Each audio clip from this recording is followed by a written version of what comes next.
Welcome to ITLS academy. आज का हमारा वीडियो का टॉपिक है why biotech students are not getting good jobs. Biotech के सेक्टर में जो बच्चे BSc, BTech, MSc, MTech biotech जैसे प्रोफेशनल कोर्सेज कर चुके हैं या कर रहे हैं, तो जो बच्चे ऑलरेडी कर चुके हैं वो भी एक बहुत अच्छी जॉब्स अभी तक नहीं पा रहे हैं। जैसे कि बच्चे उम्मीद लगाए रहते हैं कि उन्होंने बीएससी बायोटेक किया है, बीटेक बायोटेक किया है, एमएससी बायोटेक किया है, एमटेक किया है, तो उन्हें बहुत अच्छी जॉब्स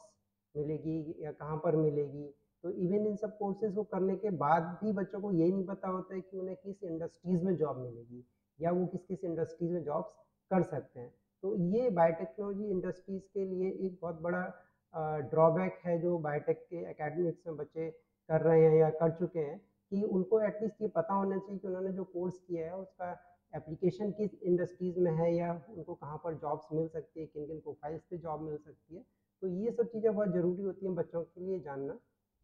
जैसा कि बच्चे जब कॉलेजेस में एडमिशन लेते हैं, कॉलेजेस में, इंस्टीट्यूशन में, यूनिवर्सिटीज़ में, तो वहाँ पे उनको एडमिशन के टाइम पे तो बोला जाता है कि हाँ, कि आपको बहुत अच्छा प्लेसमेंट मिलेगा, बायोटेक्नोलॉजी का बहुत अच्छा करियर है, आप साइंटिस्ट बनोगे, आप रिसर्च में जाओगे।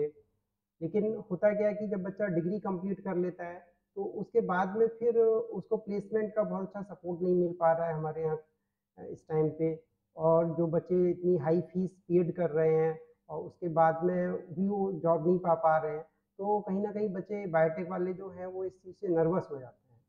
कि उन्होंने इतनी ज़्यादा फीसेस पेड की हैं कॉलेजेस में, क्योंकि ये और सेल्फ फाइनेंस में मैक्सिमम जगह पे कोर्स चलता है और फीसेस भी काफ़ी हाई रहती हैं बच्चों की, और टाइम टेकिंग भी रहता है। अगर बीटेक कर रहा है कोई बच्चा तो उसका 4 साल का टाइम भी लगता है और उसका खर्चा भी बीटेक का लगभग 8-10 लाख रुपए का उसका अप्रॉक्सीमेट टोटल हो ही जाता है।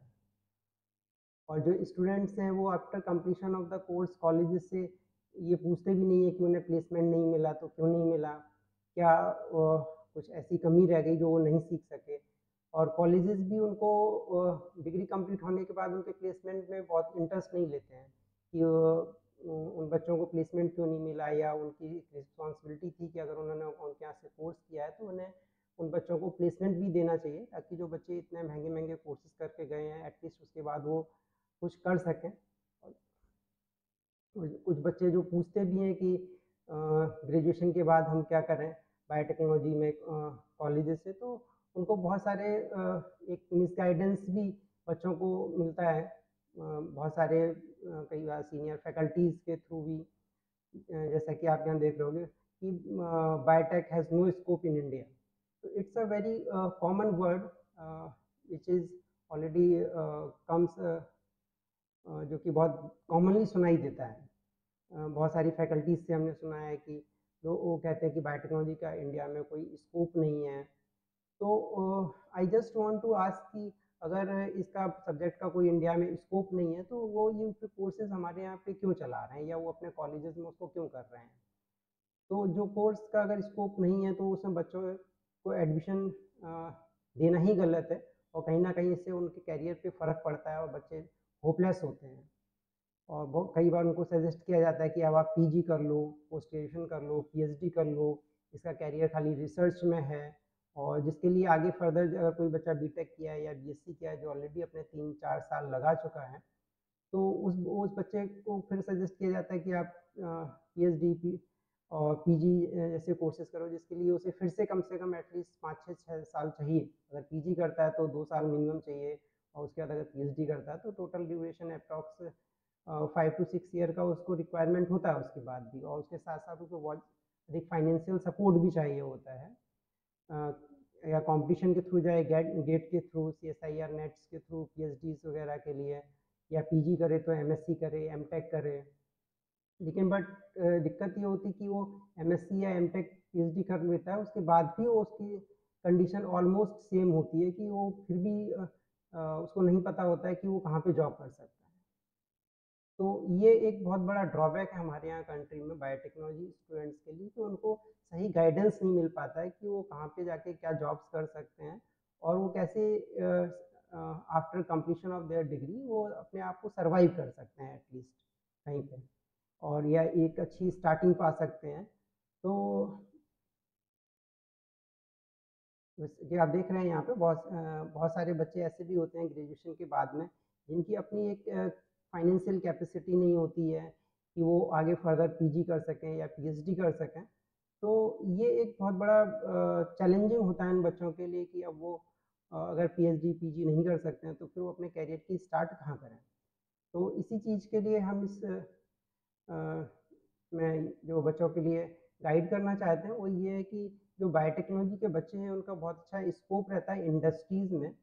और जिसके लिए उनको कोई भी गाइड नहीं करता है कि आप इंडस्ट्रीज़ में जा सकते हो,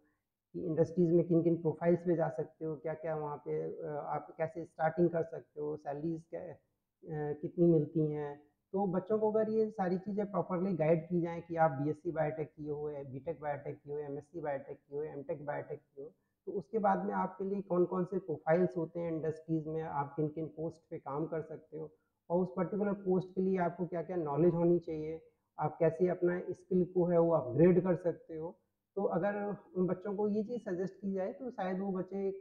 अपना कोर्स कंप्लीट होने के बाद ही एक अपनी अच्छी शुरुआत कर सकते हैं कहीं ना कहीं किसी न किसी अच्छी इंडस्ट्रीज़ में। तो सबसे जो ज़्यादा ज़रूरत है वो ये है कि बच्चों को वो अपना स्किल अपग्रेड करें एज़ पर इंडस्ट्रीज़। वो जिस टाइप की भी इंडस्ट्रीज़ में जाना चाहते हैं, चाहे वो फूड इंडस्ट्रीज़ हो, फार्मा इंडस्ट्रीज़ हो या फिर डायग्नोस्टिक सेक्टर हो, जो कि बहुत बड़ा एक स्कोप है इंडिया में। जैसा कि हम सभी लोगों ने पिछले दौरान कोविड ड्यूरेशन में भी देखा है कि जो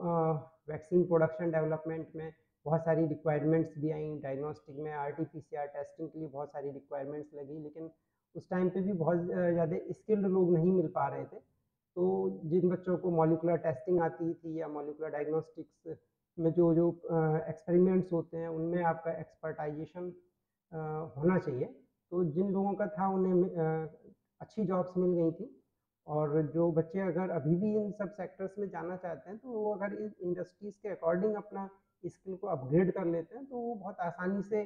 इन सब इंडस्ट्रीज़ में जा सकते हैं और अच्छे प्रोफाइल्स और